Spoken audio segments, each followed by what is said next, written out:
stories and dreams. I hear stories and dreams coaching clients every day. They tell me about the stories that brought them to today, and also their dreams and aspirations for the future. They share with me their dreams about starting new companies, growing their companies, and advancing in leadership. I watch them as they are glowing in front of me. Their eyes are shining, they're smiling, they're filled with energy as they're describing their dream of the future. But then, something happens, and it seems that it's every time. Their energy starts going down, and they're not as enthusiastic as they tell me about all the thoughts and feelings that they have on why they should not pursue those dreams. They share their fear of failure, their worries of being judged, and their fear of not being perceived as perfect. I listen to them, and I feel that they're holding a reflecting my own fears and insecurities. I used to think that it's just me, walking around with limitations of the fear of making mistakes and the worry of being judged because of my background in the Middle East. But the more I coached, the more I led teams, I was always shocked to realize that I'm not the only one. It just seems that almost everybody I get in touch with has the same issues. And these fears are stopping them from being creative, from advancing, from expanding their potential, and from making their dreams come true. Let me tell you a story. I'm going to take you to the Middle East, to Jordan, to a kitchen, to my grandmother's kitchen. It's always warm because she's always baking something in the oven. Spinach pies and cheese pies and meat pies, and you can smell all of this fresh aroma with the spices that are filling the air. In the background, there's this old radio that's playing Middle Eastern songs that makes me want to dance. I always loved spending time with my grandmother in her kitchen. We played all kinds of fun games.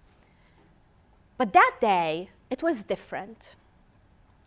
I was 5 years old, and it was a day when we were going to arrange flowers in a glass vase. My grandmother wasn't herself. She was so much more serious than usual. As we were sitting, trying to put the flowers and arrange them, she held the glass vase, and she said, "Do you see this glass vase? A girl is just like the perfect glass vase. If it gets cracked for any reason, you can never fix it or glue it back. It will always be seen as cracked." And who would want a cracked vase? That's the one that she told me we would throw in the trash. I looked at her and I was absolutely terrified. I didn't understand anything that she was saying. But then years later, I learned what my grandmother meant is that the Middle Eastern girl, the vase is like a Middle Eastern girl's reputation. And I should always be perfect. I should be perceived as a perfect glass vase. Otherwise, I would not be accepted in my community. I should always be perfect and worry of maintaining my perfect image. This story has been passed down for generations, from my great-grandmother to my grandmother to my mother and then to me. And it became an overwhelming obstacle in my life. How would I aspire to discover my identity, create self-worth, and discover who I am if I am always afraid of keeping a perfect image? if I'm always expected to be a person that I'm not? But I followed all of that. I did exactly what was expected of me. When I was 19 years old, I got engaged through a family introduction to the most eligible bachelor in the community. And that was a sign that I am perceived with a perfect vase. My parents were thrilled. His mom was the one who arranged the introduction. She saw me when I was 16 years old. I came from school with my brown uniform, and that was the day that she was visiting my mom, but she decided that I am going to become the wife of her son. And 3 years later, she waited until I grew up, right? 3 years later, she came and she introduced us, we got married, and we moved together to San Diego, California to follow his career aspirations. I thought that with this marriage and the move to the US, I could finally be allowed to discover my identity and be respected for who I truly am, far away from the culture. But to my shock, the expectations never left, actually bigger. And I was expected to do more and more to maintain the perfect image and to live in fear. But I accepted that. I didn't know any better. I didn't know how to live. I couldn't survive on my own. But years later, I found that I was struggling. I was feeling empty, unhappy, and lost. I started to question my own identity and purpose in life, but I couldn't find any satisfying answer. And that's when I got in depression. My challenge with the depression was that I thought I have no choice. I was terrified of staying in that relationship, that I felt living in it like a property. I was expected to just serve him and his family. I wasn't even allowed to speak to my parents other than 20 minutes a week. And I had somebody sitting next to me, so I couldn't even speak freely to my mom. I wasn't allowed to have friends. I wasn't allowed to leave without permission. That was my life.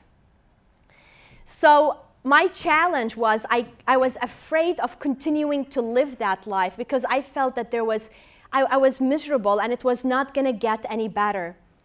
But I was also afraid to leave. I was afraid of the consequences. I was afraid how my family are going to react. I knew that most likely they would disown me. I knew that it would be absolutely horrible, that I'm not going to be able to do it on my own. So as I was feeling these horrible feelings of fear of staying and fear of leaving, my intuition kept telling me, feel the fear and take action anyway. So I shut it off. I was so terrified to even consider taking action. And the situation got worse, and my voice got louder, and it kept saying, feel the fear and take action anyway. It got to a point where it was so loud, I couldn't stay. And I remember one day I woke up in my main depression, so depressed to even get out of bed, and all I had energy to do is just lay and just stare at the ceiling. I felt that my life was over. There was nothing to live for. And I wasn't even 25 at that time. And that was the moment that I decided that I'm going to feel the fear and I'm going to take action anyway. I packed and I left. I went to bed that night knowing that I cracked the vase. And as terrified as I was, I knew that I made the right choice. I also knew that the consequences would be harsh, but I didn't realize how much worse they turned out to be. Not only did my family disown me, but one attempted to have me killed to save the honor of the family. Here, divorce is normal in the US. The statistics, it's if you're not happy, you leave. In the Middle East, you don't. at least when I was growing up, especially as a woman leaving her husband, that is total shame to the family. And if you're wondering who is the person who has attempted to kill me and who's been trying for the last 16 years, that's my own dad. Because he feels that I brought shame to the family, and blood, my blood, shedding it would be the only way to clear that shame.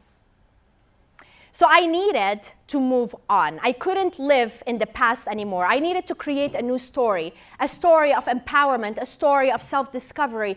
I just didn't know how to do that. I was barely surviving day by day. Not just emotionally difficult, it was financially difficult. I was barely able to manage to survive. But it was important for me to continue to move forward. And my only way that I knew of in order to move forward was with education. So I enrolled at the University of San Diego. In the first semester, one of my professors reached out to me and encouraged me to run for the president of the student organization. Here I am, totally lost, barely surviving, taking classes, working full-time. So in his situation, he saw me as if I'm like any other student. But I wasn't. I may have looked okay in the outside. I may have looked in my suit and my clean clothes and participating in the class, but I was broken inside, absolutely broken, as if I was living two different identities. So I decided to say no. I can't run for the student to become the president of the student organization. And I honestly don't know why, but he didn't give up. He kept following after me. Every time he saw me, he would tell me that he thinks I should become the president. Until today, I don't know why he thought I should become the president. So to get him away from me, I said, okay, I will do it, knowing that most likely the other students are not going to vote for me. Why would they vote for me? I have no clue. So I ran, and to my surprise, I got elected. I didn't realize at that moment that a whole new journey is about to start, a journey of my own leadership transformation. So, just less than a year later, I decided to start applying for jobs. I was working full-time, going to school full-time, and president of the student organization, and I just wanted to practice interviewing skills. Every single company I applied for, they gave me an offer, including IBM, to their leadership development program. It's a 2-year program that they only choose 8 graduates a year to be enrolled in that program.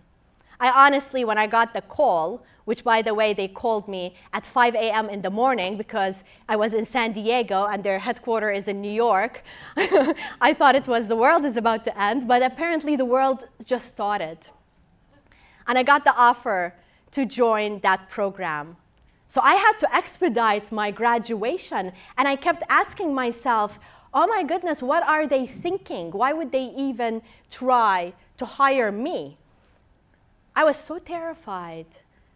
Terrified of leaving San Diego, terrified of leaving the past behind, terrified of proving myself in this big company, terrified of maybe I would fail, maybe I'm not gonna do well, maybe who knows what, all the fears that I was living with.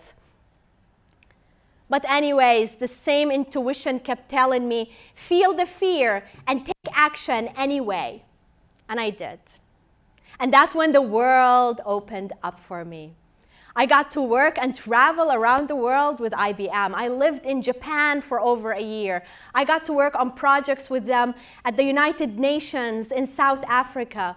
I got to lead global teams and work with the most amazing executives that I got to learn from them and who mentored me and believed in me. I still felt so terrified the entire time. And every day I would wake up, I would remind myself to feel the fear and to take action anyway. And that's when I started meeting all kinds of people from around the world, and I would hear their stories of them telling me about their fears and their insecurities and why they believe they shouldn't apply for a job because most likely they're going to be rejected. So maybe they say, maybe we should just save the embarrassment. Or I would hear women telling me, oh, maybe I shouldn't apply for a job because I gained weight, a lot of weight recently. What if the hiring committee thinks that I'm not qualified because of that? And I heard all kinds of stories, and I kept telling them, it's always, fear will always be here, but feel the fear and take action anyway. The messages became so much more powerful, especially in the last 3 years when I gave my TEDx here at LSU. And all kinds of people from around the world would send me messages telling me about how they related to my story. Because in the TEDx, I talked about my vase story. Men and women, all kinds of ages, different religion, different professions, different everything, resonated with the message of being perfect, of being afraid constantly of making mistakes, worried of being judged, and aspiring to be perfect, which in many situations, they end up losing themselves in the process. Just like I lost myself in the past, I was determined to rediscover it. So I tell them, feel the fear and take action anyway. So I saw women that would be terrified of public speaking, that felt the fear and took action, that presented to executives and ended up getting a promotion. I saw all kinds of amazing messages of people that were so scared of taking the next step, of getting out of a bad business partnership, of getting into amazing opportunities that otherwise they wouldn't do because they're afraid, but they did them. And I saw them grow and grow. And it was absolutely fulfilling. And that's when I decided that it is time for me to resign from IBM and do this full time. So for the last 2 years, I am on my own. And you may think, wow, she is so courageous. Trust me, I am so terrified every single day. I wake up terrified. I terrify myself with all the risks that I take. But I feel the fear, and I take action anyway. So I started my company, and now I'm growing it to help people discover their potential.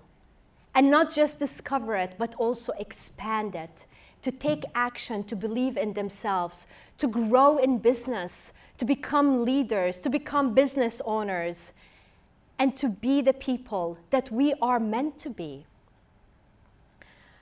Last Monday, I woke up with the worst nightmare. Do you know those nightmares when you wake up, like that's the last thing you dream of in the morning? I think I woke up before 6 and it just like messes you up all day. Yeah, I had one of those. I felt nauseous all day. And the dream was interesting. I haven't had it for 16 years since I crashed my vase and since I left that marriage. That I was at the moment where I was trying to make the decision. It was the moment where I felt so terrified of staying, but also so terrified from leaving. I got a taste, a reminder of how horrible it is. It's not easy making decisions. It's not easy moving on and making choices to make a better life. But it's so necessary because I kept asking myself all day, what is the purpose of this dream? Like, there's no reason for this dream. But now I realize there is a purpose. Because I realized that if I didn't take a risk, if I didn't believe in myself, if I didn't feel the fear, I would be living that nightmare today. I would be miserable.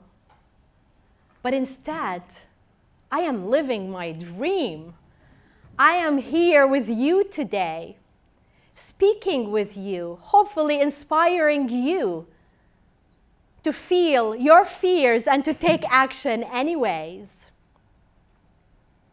So to my grandmother, the pure, perfect glass represents honor and my reputation. But to me, it represents the unrealistic limitations that I choose not to obey. I look around the room and I wonder, what vases are you living with? Who told you not to follow your dreams? Who told you not to be yourself? What is holding you back? Is it your culture, a job, a relationship, or is it you? Are you living with the expectations to protect your glass vase? Each one of us have a choice.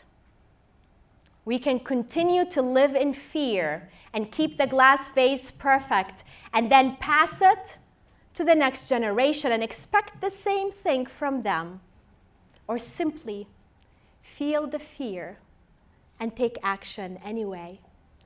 Simply smash it. Smash it into a million pieces. Smash it with all the fear, the worry, and the shame that it represents.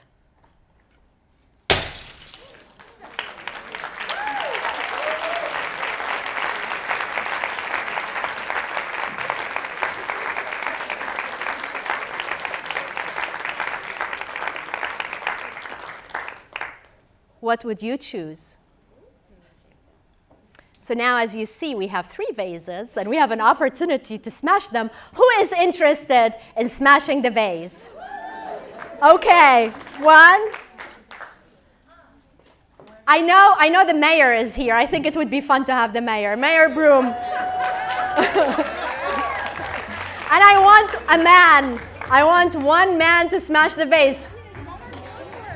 Come on.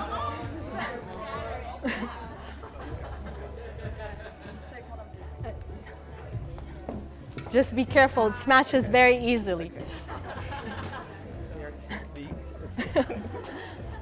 Okay, so Mayor Broom, are you ready to smash the vase? Don't do it yet. Okay. Do you? Yes, I'm ready. What do you want to smash today? I want to smash on behalf of all the women who desire to climb to that next step of leadership. I want to smash fear. Yeah, but don't do it yet. Yes. Okay. Yes. Okay. Smashing fear. What is your name? I'm Sam. Sam, what do you want to smash today? I'd like to smash all the limitation and fears and insecurities that my family instilled in me. Yes, absolutely. And what is your name? Sam. Oh, wow, 2 Sams and a mayor. Very good. What limitations do you want to smash today? Doubt, self-doubt. Very good. So here's what we're going to do. If you can please come next to each other, and in a second you're going to all smash it at the same time. Not yet, but we're going to guide them. We're going to all scream, feel the fear, and take action anyways, and that's when you smash it at the same time. Okay, 1, 2, 3. Feel the fear and take action anyways.